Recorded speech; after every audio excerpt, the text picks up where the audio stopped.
மாவட்டத்தில் பல்வேறு பகுதிகளில் வைக்கப்பட்ட விநாயகர் சிலைகள் மேட்டூர் காவிரி ஆற்றில் கரைக்கப்பட்டுள்ளன. இதுகுறித்தான கூடுதல் விவரங்களோடு எமது செய்தியாளர் கிருஷ்ணமூர்த்தி இணைப்பில் இணைகிறார். கிருஷ்ணமூர்த்தி வணக்கம். இது குறித்தான முழு விவரங்கள். நிச்சயமாக சேலம் மாவட்டம் பகுதியில் பல்வேறு இடங்களில் வைத்து வழிபாடு செய்யப்பட்ட விநாயகர் சிலைகள் வாகனங்கள் மூலமாக மேட்டூர் காவிரி ஆற்றிற்கு கொண்டு வரப்பட்டது.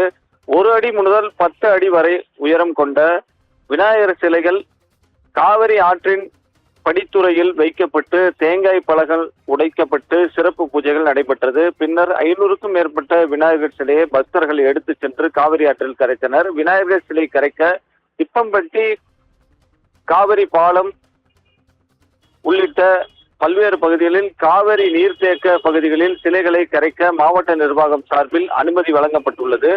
விநாயகர் சிலைகள் ஆற்றில் இறங்கி எடுத்து செல்ல 5க்கும் மேற்பட்ட பக்தர்களுக்கு மட்டுமே அனுமதி அளிக்கப்பட்டது.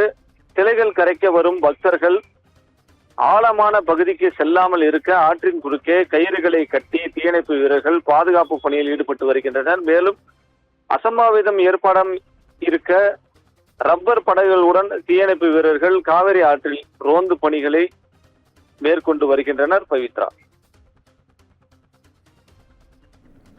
கூடுதல் விவரங்களுக்கு நன்றி கிருஷ்ணமூர்த்தி.